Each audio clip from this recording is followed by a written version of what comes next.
আসসালামু আলাইকুম। আশা করি সবাই অনেক অনেক ভালো আছেন। এই বছর আমি প্রথমবারের মতো আমেরিকাতে গিয়েছিলাম আমার পরিবারের সাথে দেখা করার জন্য এবং আম্মুর সাথে গিয়ে দেখা করতে পেরেছি। আমার ভাইয়া ভাবি সহ দীর্ঘ প্রায় 15 বছর পর মনে হয় আমরা একসাথে ইফতার করেছি। আমার আদরের বাবুদের সাথে দেখা করে আসতে পেরেছি। এই প্রত্যেকটা মুহূর্ত আসলে ছিল খুবই মূল্যবান এবং অত্যন্ত আনন্দময়। জীবনের এই চাওয়াগুলোই যে পূরণ হয়েছে আলহামদুলিল্লাহ। অনেক অনেক শুকরিয়া আল্লাহর কাছে। তো দেখতে দেখতে আমার এইবারের আমেরিকার সফরটা শেষ হয়ে আসছে এবং আজকে আমি আপনাদের সাথে শেয়ার করব শিকাগোর অন্যতম আকর্ষণীয় স্থান ফিল্ড মিউজিয়াম নিয়ে। এবং এই মিউজিয়ামটি হচ্ছে বিশ্বের বৃহত্তম মিউজিয়ামগুলোর মধ্যে অন্যতম একটি এবং এটি হচ্ছে ইলিনয়ের শিকাগোতে অবস্থিত। আর এই field museum of natural history এটি কিন্তু আসলে নামকরণ করা হয়েছে তার প্রথম প্রধান উপকারধারী যেটাকে বলা হয় মার্শাল ফিল্ড ডিপার্টমেন্ট স্টোর ম্যাগনেটের সম্মানে। এবং এর সংগ্রহগুলি 1893 সালের বিশ্ব কলম্বিয়ান এক্সপোজিশন এবং মেলায় প্রদর্শিত নিদর্শনগুলো থেকে উদ্বুদ্ধ হয়েছিল। তো এই ফিল্ড মিউজিয়ামটা কিন্তু আসলে এত সুন্দর, বাইরে থেকে দেখতেও ঠিক যেমন সুন্দর, এটার ভিতরেও অসাধারণ সুন্দর।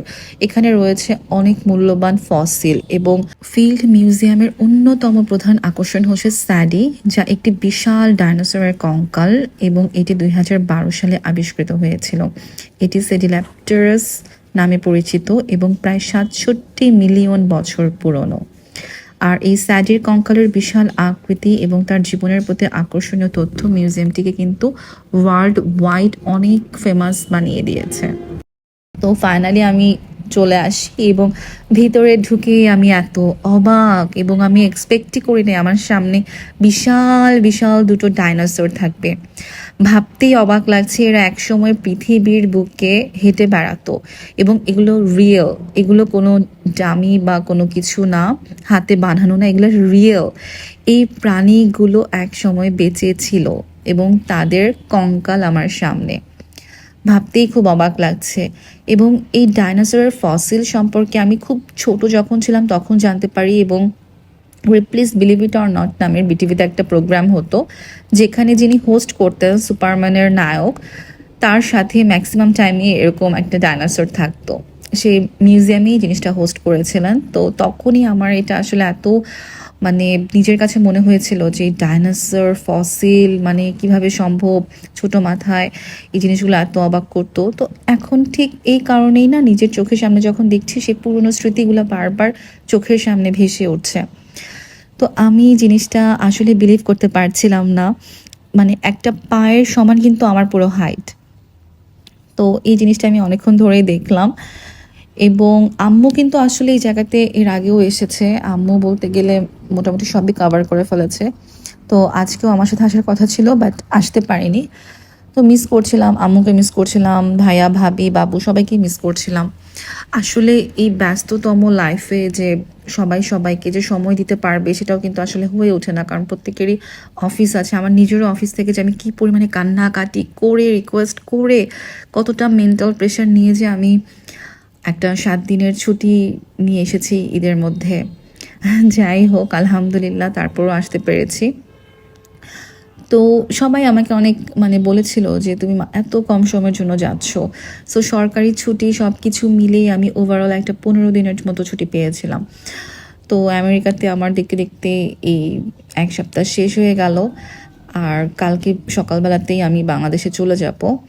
তো এর মাঝে যতটুকু কভার করা যায়। তো দেখতে পাচ্ছেন আমি একদিক দিয়ে ঢুকলাম, এখানে আসলে পুরো জিনিসটা আমার কাছে মেজের মতো মনে হচ্ছিল, গোলক ধাঁধা। কোন দিক থেকে কি শুরু করব না করব, তো আল্লাহর নামে আমি এক পাশ থেকে শুরু করে ফেলি। এখানে একদম শুরু থেকে শিকাগোতে যা কিছু শিকাগোর ইতিহাস সব কিছু এখানে আসলে দেওয়া হয়েছে, একদম ভূতাত্ত্বিক থেকে শুরু করে সব কিছু ঐতিহাসিক যা কিছু আছে। তো এখানে আসলে ওরকম দেখার কিছু নেই, আমি অপেক্ষা করছিলাম সামনে আসলে কি কি আছে। তো সামনে আসার পর আমি দেখলাম যে কিভাবে এখানকার মানুষ আগে বসবাস করত, তাদের ব্যবহৃত জিনিসপত্র, তাদের যে খাওয়ার স্টাইল, এগুলো সব কিছু দেখলাম যে আমাদের বাঙালিদের মতোই আমরা বাঙালিরা যেভাবে আসলে হাতে সব কিছু করতাম, পাটি বিছাতাম, মানে পুরো একদম আমাদের মতো।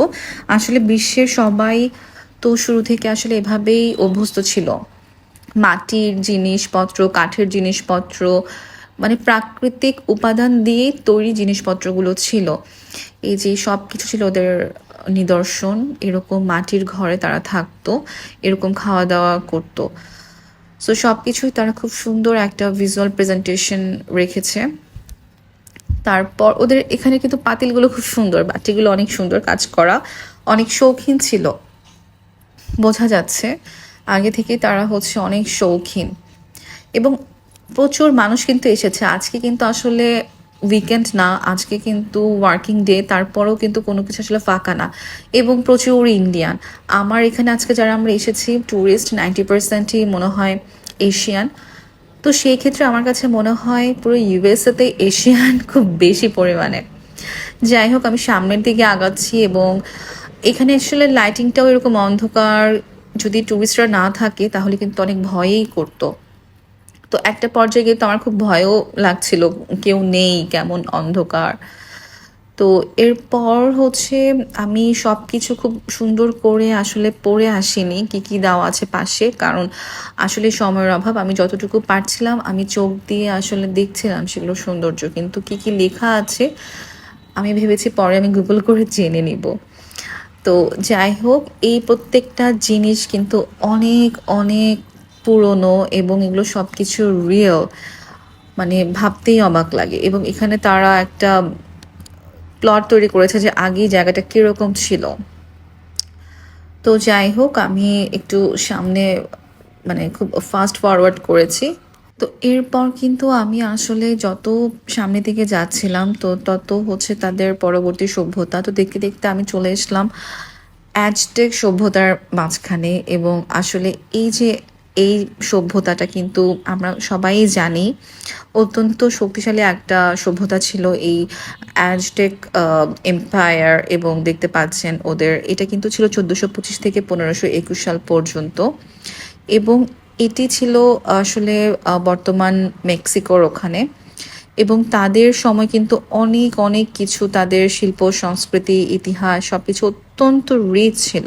তো এরপর আরেকটু সামনের দিকে আগানোর পর আমি দেখতে পেলাম এখানে দেখানো হচ্ছে যে অতীতে আসলে মানুষরা কিভাবে নদীতে নৌকা দিয়ে মাছ ধরতো এবং কি কি ধরনের তারা হচ্ছে সরঞ্জাম ব্যবহার করতো, তাদের নৌকা কিরকম ছিল দেখতে, মাছ ধরার যে হাতিয়ারগুলো সব কিছু, এগুলো যে এত সুন্দর করে তারা সংরক্ষণ করে রাখতে পেরেছেন দেখে খুবই ভালো লেগেছে।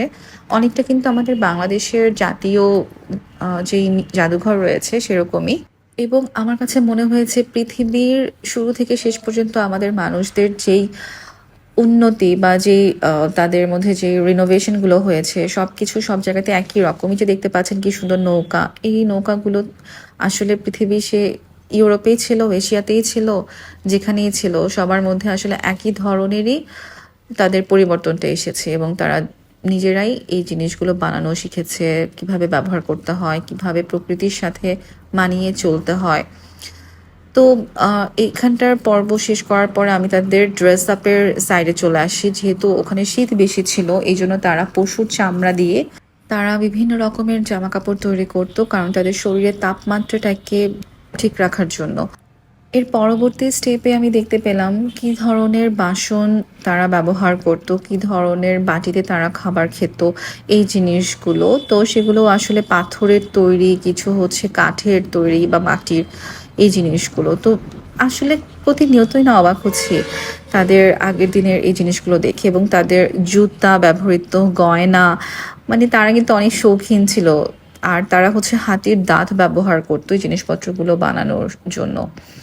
আর বিভিন্ন রকমের এখানে আসলে মূর্তিও রয়েছে। এবং ওই সময়কার ভিলেজ সোসাইটিটা কীরকম ছিল সেটার সম্পর্কে এখন হচ্ছে একটু ধারণা দেওয়া হবে। ওই সময়টাতে আসলে বিভিন্ন রকমের অস্ত্র, জামা কাপড়, তাদের বিভিন্ন রকমের জুয়েলারি, তারা বিভিন্ন রকমের মাস্ক ব্যবহার করতো বন্য পশুর মাথা কেটে অথবা পালক দিয়ে, চামড়া দিয়ে বিভিন্ন পশুর পূজা করত। এই ধরনের এগুলো আমরা অনেক হলিউড মুভিতেও আমরা দেখতে পেয়েছি, যাদেরকে আমরা বলি হচ্ছে জংলি। তারা যে মাথার মধ্যে, শরীরের মধ্যে, গায়ের মধ্যে বিভিন্ন ধরনের রং মেখে মাস্ক ব্যবহার করে। যেটাকে আমরা মুখোশ বলি। তো সেইগুলো এখানে রয়েছে, বিভিন্ন রকমের অদ্ভুত অদ্ভুত মুখোশ। তো এর পরের পার্টে আমি দেখলাম তাদের ব্যবহৃত কিছু মালা এবং শঙ্খ। তো এই জিনিসগুলো তারা হচ্ছে কালেকশন করে রেখেছে, বেশ ভালো। এবং এখানে কিছু সেপারেট করে করে কিছু ঘরের মতো রাখা হয়েছে। আসলে এত এত এরকম পাজেলের মতো করে রেখেছে, কিন্তু কোনো ম্যাপ বা কোনো ডিরেকশন সাইন কিচ্ছু নাই। এই জিনিসটা কিন্তু অনেক খারাপ হয়েছে। তো যাই হোক, আপনারা দেখতে পাচ্ছেন এখানে কিছু সিলভারের জুয়েলারি, তখনকার দিনের ফিমেলরা কি ধরনের জুয়েলারি ইউজ করতো এবং তার কি ধরনের জুতা পরতো। আমার কিন্তু এই ড্রেসটা খুব পছন্দ হয়েছিল, অনেক পছন্দ হয়েছে। আমি মনে হচ্ছিল যে এই ড্রেসটা পরে যদি আমি একটা ছবি তুলতে পারতাম। তো ড্রেসটা সুন্দর, আসলে অনেক সুন্দর। এখন পাশে দেখা যাচ্ছে যে ড্রেসটা পরা তখনকার সময়ে উনি। তো যাই হোক, আমি হচ্ছে ড্রেসটার একটু ছবি টবি ভালোভাবে তুলে এনেছি, পরে হয়তো আমি নিজে বানিয়ে কখনো পড়তেও পারি। তো এরপর আমি জাস্ট মানে কি বলবো, খুবই ফাস্ট অ্যান্ড ফরওয়ার্ড আমি হেঁটে হেঁটে হেঁটে চলে আসলাম। এখন যাবো আমি সেকেন্ড ফ্লোরে। তো সেকেন্ড ফ্লোরে যাওয়ার পরে দেখতে পাচ্ছেন এই জায়গাটা, এটা কিন্তু আসলে ওদের যে বিল্ডিং এর যে স্ট্রাকচারটা অত্যন্ত মজবুত, এবং সিলিংটাও দেখতে পাচ্ছেন অনেক হাই। তো আমি উপর থেকে একটা পুরো ভিউটা নিলাম, দেখতে পাচ্ছেন এখানে ডেকোরেশনও করা হচ্ছে, কোনো না কোনো সেমিনার আছে এখানে। প্রতিনিয়ত কিন্তু সায়েন্টিফিক সেমিনার হতে থাকে, এবং এটার জন্য কিন্তু এটা ওয়ার্ল্ডে অনেক ফেমাস। তো এখানে ডানে বায়ে অনেক ধরনের অপশন আছে। আমি আসলে কোন দিক থেকে শুরু করব, তো আল্লাহর নাম নিয়ে আমি এক সাইডে ঢুকে পড়ি। এখানে হচ্ছে আমরা ট্রাভেলিং দ্য প্যাসিফিক। সো দেখি এখানে কি আছে। এবং এত ঘুটঘুটে অন্ধকার, এখানে আমি কিভাবে ভিডিও করব, এখানে তো কিছু বোঝাই যাচ্ছে না। ও মাই গড। আর ফিল্ড মিউজিয়াম কিন্তু সমুদ্র সম্পর্কিত গবেষণা ও সংরক্ষণের জন্য একটি গুরুত্বপূর্ণ কেন্দ্র হিসেবেও কাজ করে। এখানে সমুদ্রের বিভিন্ন প্রাণীর জীবনচক্র, পরিবেশগত পরিবর্তন ও সংরক্ষণের উদ্যোগ নিয়ে গবেষণা করা হয়। এই সম্পর্কে আমি আরো বেশি করে জানতে পারবো, কারণ এই সম্পর্কে আজকে একটি প্রদর্শনী রয়েছে। এরপর আমি খুব ফাস্ট ফরওয়ার্ড করে যতটুকু পারা যায় আমি কভার করার ট্রাই করেছি, কারণ আমি টোটাল 1 ঘন্টারও কম সময় হাতে নিয়ে এসেছি। আর আমার কিন্তু আরও অনেকগুলো মিউজিয়ামেও আশেপাশে যেগুলো আছে, অ্যাকোয়ারিয়াম, তারপরে হচ্ছে প্ল্যানেটেরিয়াম, ওগুলো তো কিন্তু আসলে আমার যাওয়া হয়ে উঠছে না সময়ের অভাবে। তো এরপর আমি দোতলা থেকে নিচে চলে আসি। দোতলায় কিন্তু আরও অনেক কিছু আছে, আপনারা দেখতে পাচ্ছেন। পুরোটা কিন্তু আমি এখনো ঘুরেই দেখিনি। আমি জাস্ট যে জিনিসগুলো আমার সামনে পড়েছে আমি সেগুলোই দেখেছি। তো এরপর আমি আবার নিচে চলে আসলাম। দেখতে পাচ্ছেন কি সুন্দর করে তারা কিন্তু ডেকোরেশন করেছে, আজকে কোনো একটা সেমিনার হবে সেটার জন্য। তো এরপর আমার হচ্ছে আনসিন ওশেন, এই প্রদর্শনীটাতে আজকে আমার জন্য ফ্রি ছিল। তো আমি হচ্ছে যখন এটার ভিতরে আসি দেখতে পারলাম এখানে বিভিন্ন রকমের সামুদ্রিক জীবের মডেল এবং রিকনস্ট্রাকশন, এগুলো নিয়ে হচ্ছে এখানে কাজ করা হয়েছে। অনেক মডার্ন টেকনোলজি ইউজ করে বিভিন্ন রকমের সামুদ্রিক জীবের বিশাল বিশাল মডেল, তারপরে হচ্ছে ওদের রিকনস্ট্রাকশন প্রদর্শন করা হচ্ছে। এই মডেলগুলোর মাধ্যমে কিন্তু অ্যাকচুয়ালি দর্শকরা এই যে সামুদ্রিক জীবগুলির শারীরিক গঠন, আচরণ এবং পরিবেশ সম্পর্কে বিস্তারিত জ্ঞান লাভ করতে পারছে। দেখতে পাচ্ছেন কি সুন্দর করে এনভায়রনমেন্টে ক্রিয়েট করা, যেন আসলে মনে হচ্ছে আমি একদম গভীর পানির নিচের মধ্যে আছি, একদম সমুদ্রের গভীর তলদেশে। আর এই ধরনের প্রোগ্রামগুলো কিন্তু বিশেষ করে স্কুলের যে ছাত্রছাত্রী ওদের জন্য ডিজাইন করা, এবং ওরা কিন্তু এই ধরনের প্রোগ্রামগুলো থেকে অনেক প্র্যাকটিক্যাল নলেজ নিতে পারে। আর এই ফিল্ড মিউজিয়ামে কিন্তু এখানে সমুদ্রের যে বিভিন্ন ধরনের প্রাণী, তাদের জীবনচক্র, পরিবেশগত পরিবর্তন এবং তাদের সংরক্ষণের যে উদ্যোগ, এগুলো নিয়েও কিন্তু এখানে গবেষণা করা হয়। এবং এই মিউজিয়ামের যেই গবেষকরা রয়েছেন তারা মহাসাগরের এই প্রাণীদেরকে সংরক্ষণের জন্য বিভিন্ন রকম প্রকল্প কিন্তু তারা হাতে নিয়েছেন, এবং তারা সব সময় এই প্রকল্পে কিন্তু তারা নিয়োজিত রয়েছেন। এরপর এই প্রদর্শনীটা শেষ করেই আমি বের হয়ে আসি মিউজিয়াম থেকে, এবং মিউজিয়ামের যে এক্সিট, এখান থেকে আমি যখন জাস্ট দরজাটা ওপেন করি আমি বাইরের সিনারিও দেখে একদম অবাক হয়ে যাই, কারণ এত সুন্দর, এত দৃষ্টিনন্দন। সামনের এন্ট্রান্সটা আমি আপনাদেরকে দেখিয়েছি, আর এটা হচ্ছে পিছনের এক্সিটের ভিউটা। আমার কাছে মনে হচ্ছিল এটা বাস্তবের কোনো কিছু না। আমরা যেরকম মুভিতে দেখি যে কোনো সাধারণ দরজা খোলার পরে দরজার ওই পাশে খুব সুন্দর কোনো দৃশ্য, কোনো রূপকথার রাজ্য অপেক্ষা করছে, আমার কাছে ঠিক সেরকম একটা অনুভূতি হয়েছিল মিউজিয়ামের দরজাটা খোলার পরে। আর আমি এমন একটা সময় এসেছি যখন মাত্র বরফগুলো ঝরে গিয়ে সবুজ ঘাস গজানো শুরু করেছে, এখনো গাছের পাতাগুলো গজায়নি ঠিক মতো। তো তারপরেও কিন্তু দেখতে পাচ্ছেন খুবই সুন্দর অপরূপ দৃশ্য। আর কিছুদিন পরে আসলে চিন্তা করতেই আমার খুবই ভালো লাগছে যে কিরকম হতে পারে সামনের দৃশ্যগুলো। দেখতে পাচ্ছেন কি সুন্দর সবুজ মোলায়েম ঘাস, তারপর হচ্ছে আকাশটাও কি সুন্দর হয়ে আছে, মেঘলা। আর অট্টালিকা উঁচু বিল্ডিংগুলো, কিছু ফুল ফুটেছে এবং সামনে রয়েছে মিশিগান লেক। তো এরপর আমি জায়গাটা কিছুটা উপভোগ করলাম, এখানকার প্রাকৃতিক পরিবেশটার সাথে আমি পুরো মিশে গিয়েছিলাম, এত সুন্দর সব কিছু। তো এরপর আমি সাথে সময় দেখলাম যে আমার হাতে আর খুব বেশি একটা সময় নেই এবং এই জন্য আমি আশেপাশের আমার যে আরও কিছু এন্ট্রেন্স ছিল মিউজিয়ামগুলোর, ওগুলোও আমি আসলে যেতে পারিনি। তো আপনারা যারা সিটি ট্যুর কিনবেন তারা অবশ্যই খেয়াল করবেন আপনাদের হাতে পর্যাপ্ত সময় আছে কিনা। তো যাই হোক, এরপর আমি হচ্ছে একটা ছোটোখাটো শপিংয়ে যাই, সেখান থেকে আমার যে আর্ট অ্যান্ড ক্রাফটের যে আইটেমগুলো খুব ভালো লাগে আমি সেগুলো নেই, কারণ আমি বিচ প্রোগ্রাম করি। সো আমি আমেরিকা থেকে যে জিনিসগুলো আমি বাংলাদেশে পাই না সেগুলো একটু কিনে নিয়ে গেলাম এবং কিছু চিপস কিনলাম, কারণ হচ্ছে আমেরিকার চিপসগুলো খেতে খুবই মজা এবং আদিল বাবাও খুব পছন্দ করেছে। ছোটবেলায় আমরা চিজ বলটা খেতাম, এখানে সেম টেস্টের আমি এই চিপসটা পেয়েছি। পুরো খেতে আমার ছোটবেলার সেই মেমোরিগুলো মনে পড়ে গিয়েছে।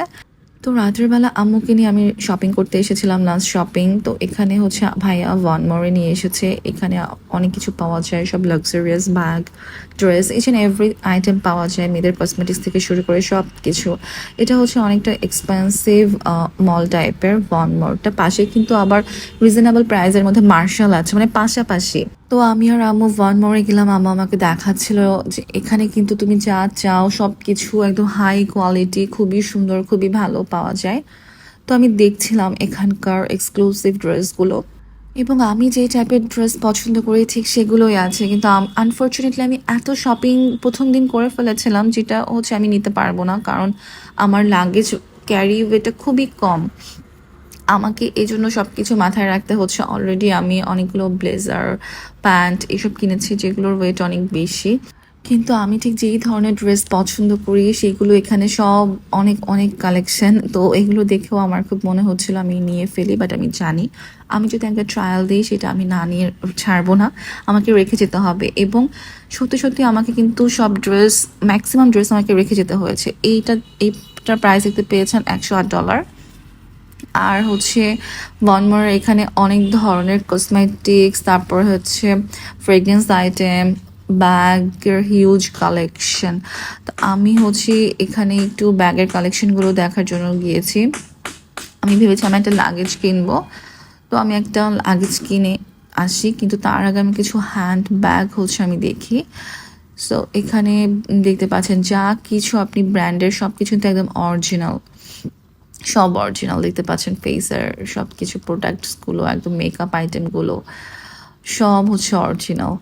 তো যারা মেকআপ করতে খুব পছন্দ করেন তাদের কাছে এই জিনিসটা কিন্তু মনে হবে একদম আদর্শ জায়গা। খুব সুন্দর করে সব কিছু একদম সাজিয়ে রেখেছে। তো আমি হচ্ছে অলরেডি অনেক মেকআপ আইটেম গিফট পেয়েছি, সো আমি নতুন করে কোনো মেকআপ প্রোডাক্টস কিছু আমি নিইনি। এগুলো হচ্ছে পারফিউম, বাথের শাওয়ার জেল সহ সেট দেখতে পাচ্ছেন, এগুলো আসলে একসময় ভাইয়া প্রচুর গিফট করেছে অনেক, তো এই জন্য আসলে এগুলো আমি নিচ্ছি না। হাইলি এক্সপেন্সিভ এগুলো সবই হচ্ছে ভাইয়া আমাদেরকে গিফট করেছিল। দেন এখানে লুই ভিটনের ব্যাগ, সো এই ব্যাগটার প্রাইস হচ্ছে 1550, যেটাকে আমি বাংলা টাকায় কনভার্ট করলে হয় 1,80,000 টাকা, যেটা কিন্তু আসলে হিউজ একটা অ্যামাউন্ট। এবং অলরেডি কিন্তু ভাই আমাদেরকে লুই ভিটনের ব্যাগ গিফট করেছে, যেগুলো আসলে বাজার মূল্য প্রায় 2,00,000 টাকা। এবং এই যে এত টাকার ব্যাগ, এগুলো কিনে কিন্তু আসলে এমন না যে এগুলো কোনোদিনও নষ্ট হবে না। আমাদের লুই ভিটনের অরিজিনাল ব্যাগ অলরেডি নষ্ট হয়ে গিয়েছে, সো চেইন ছিঁড়ে গিয়েছে, তারপরে হচ্ছে কি বলে ব্যাগের জায়গাটা একটু খুলে গিয়েছে, কারণ অনেক দিন ইউজ করা হয়েছে। সো এগুলো আলটিমেটলি কয়েক বছর ব্যবহার করার পরে এগুলোও নষ্ট হবে, কিন্তু জিনিসগুলো যে এত হাই প্রাইস, যাই হোক। কিন্তু আমাদের বাংলাদেশে কিন্তু এগুলো সেম ডুপ্লিকেট পাওয়া যায়, but xerox copy always xerox, এরপর হচ্ছে আমরা পাশে মার্শালে আসি। এখানে তুলনামূলক সবকিছু প্রাইস অনেক কম। পাশাপাশি দুটো ভনমোর আর হচ্ছে মার্শাল, কিন্তু যখন আমি ভনমোর থেকে এখানে আসব তখন মনে হবে যে আল্লাহ এত কম, কারণ ওখানে সবকিছু লাখ টাকার উপরে। আর এখানে আসলে যে খুব একটা চিপ সেটা না, বাট কম্পারেটিভলি ওখান থেকে আসার পর এখানে সবকিছু অনেক চিপ লাগে, কিন্তু এখানের প্রাইসগুলো আমাদের সাধ্যের মধ্যে, যদিও খুব একটা চিপ না। আর তারপর হচ্ছে এখানেও ড্রেস আর এখানে সব ধরনের আইটেম পাওয়া যায়, একদম ঘরের নিত্য প্রয়োজনীয় আইটেম থেকে শুরু করে জামা জুতা সব রকমের আইটেম পাওয়া যায়। তো আমি এখান থেকে একটা লাগেজ নেই গেস ব্র্যান্ডের। তো এই জিনিসটাও আসলে এখানে আমার কাছে যথেষ্ট পরিমাণে রিজনেবল মনে হয়েছে। আর খুব সুন্দর এই হোয়াইট ব্যাগটা দেখতে পাচ্ছেন, $138। এটা অলরেডি ভাবি আমাকে আর আমার বোনকে গিফট করেছে। তো এরপর হচ্ছে বাসায় চলে আসি এবং দেখতে দেখতে আসলে আমার এই ভিসাতে পুরো জার্নিটা শেষ হয়ে যায়। First day welcome to America থেকে একদম বিদায় বেলা চলে আসলো, ভাবতেই অবাক লাগছে কি দ্রুত, কি অল্প সময়ের মধ্যে আসলে এই জার্নিটা শেষ হয়ে গেল। সো সকালবেলা খুব ভোরে আমি হচ্ছে রেডি হয়ে যাই এবং আমারও আগে আরফা মাম্মাম হচ্ছে স্কুলে চলে যায় আর ভাবিও অফিসে। তো এরপর হচ্ছে আদিল বাবাই আহিল বাবার কাছ থেকে আমি বিদায় নেই এবং আদিল বাবাই একদমই যেতে চাচ্ছিল না ওর ডে কেয়ারে, বাট ওকে হচ্ছে ডে কেয়ারে দিয়ে আসতে হয়।